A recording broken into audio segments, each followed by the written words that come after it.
안녕하세요 여러분, 소민입니다. 불한당 불어 한국어 까불지 마 this is my tongue 오늘은 아마 한국인이라면 누구나 한 번쯤은 아는 김춘수의 꽃을 프랑스어로 옮긴 버전 여러분과 나눠보고 싶었어요. 사실 처음에는 이 시가 저한테 어떤 느낌을 주는지 그리고 왜 이렇게 크게 남는지 이야기해보려고 했어요. 근데 그 전에 이 시를 프랑스어로 옮긴 버전을 먼저 여러분과 나눠보는 것도 재밌겠다는 생각이 들었어요.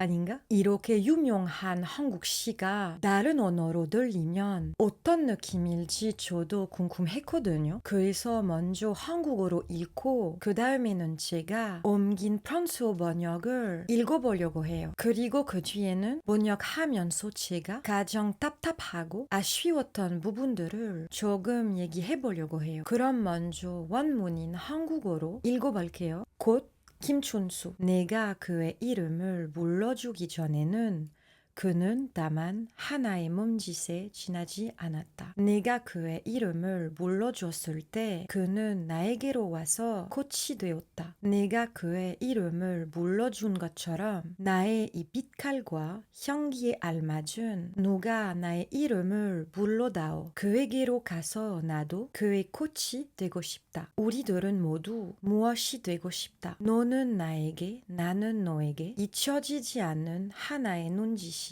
되고 싶다. 한국어 참 예쁘다. 이번에는 프랑스어로 읽어볼게요. Fleur de Kim Chun-soo. Avant que je l'appelle par son nom, elle n'était encore qu'un mouvement parmi d'autres. Quand je l'ai appelée par son nom, elle est venue jusqu'à moi et elle est devenue une fleur. Tout comme je l'ai appelée par son nom, que quelqu'un, accordé à mes couleurs et mes parfums, appelle aussi le mien. Alors, j'irai vers elle. Et moi aussi, je deviendrai sa fleur. Nous tous désirons devenir quelque chose. Toi pour moi pour toi, je voudrais devenir un regard qu'on n'oublie pas. 와우! 여러분 어때요? 이상하죠? 이 시를 번역하면서 다시 느낀 건 시라는 게 단순히 뜻으로만 이루어져 있지 않다는 점이었어요. 소리로도 이루어져 있고 질감으로도 이루어져 있고 거리감으로도 이루어져 있고 단어가 언어 안에서 나타나는 방식으로도 이루어져 있더라고요. 그리고 저를 가장 먼저 답답하게 만든 단어가 바로 몸짓이었어요.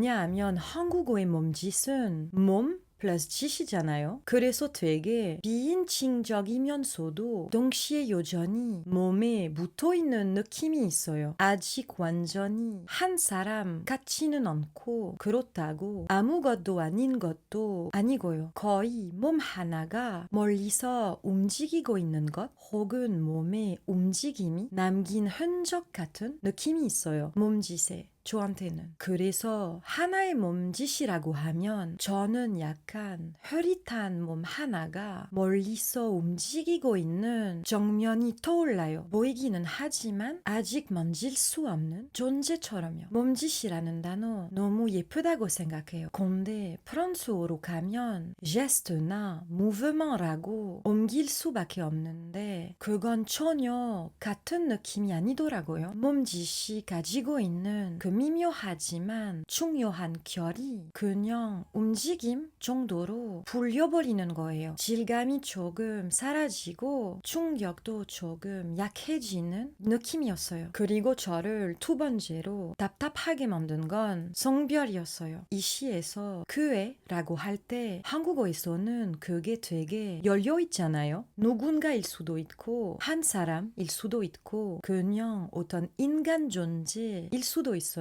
근데 프랑스어로 가면 저는 선택을 해야 해요. 일이냐 L이냐를요. 저는 그게 조금 아쉽더라고요. 왜냐하면 성별을 부여하는 순간 그 존재가 조금 더 좁아지는 느낌이 들었거든요. 조금 더 고정되고 조금 더 잠겨버리는 느낌이랄까요? 그리고 저한테는 그게 이 시의 흐름과 조금 어긋나는 것처럼 느껴졌어요. 왜냐하면 특히 처음에 이 시는 아직 모든 것이 흐르고 있고 않고 흐릿하고 잡히지 않는 느낌이 있거든요. 아직 완전히 현태를 얻지도 않았고 완전히 못 잡히지도 않는 상태요. 그래서 프랑스어가 저한테 그인지 그녀인지 말하게 만드는 순간 그 떠있는 듯한 열림이 조금 사라져버리는 것 같았어요. 사실 더 하고 싶은 말은 많지만 번역이 시를 끝까지 따라가지 못하는 느낌을 가장 크게 준 순간은 그 두 부분이었던 것 같아요. 어쩌면 그래서 시를 번역하는 일이 저한테는 더 특별하게 느껴지는 것 같아요. 왜냐하면 그 일을 통해 언어가 문학을 담는 단순한 그릇이 아니라는 게 너무 분명하게 보이거든요. 언어는 이미 문학 그 자체의 일부이고 문화 그 자체의 일부이고 감정 그 자체의 일부이기도 하니까요. 프랑스어가 제 모국어인데도 이 시는 프랑스어보다 한국어로 읽을 때 훨씬 더 크게 와닿았어요. 그 유려함, 단어의 선택, 소리의 결 같은 것들이 한국어 안에서 훨씬 더 살아있는 느낌이었거든요. 그래서 번역은 아름답기도 하고 흥미롭기도 하고 답답하기도 한 것 같아요. 잃어버릴 수밖에 없는 것을 받아들이면서도 그래도 감정을 다른 언어까지 내려가 보려는 작업 같으니까요. 시의 아름다움이 더 많은 사람에게 닿을 수 있게 해주고 그 감정도 조금 더 멀리까지 가게 해주죠. 근데 동시에 시를 정말 깊이 느끼려면 결국은 그 시를 자기 언어 안에서 이해해야 하는 것 같기도 해요. 언어는 단순히 뜻을 나르는 것이 아니라 이미 아름다움의 일부이기도 하니까요. Voilà,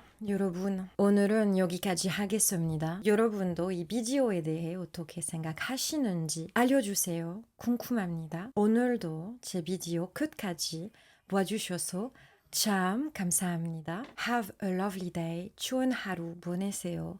Passez une bonne journée. 여러분, 안녕.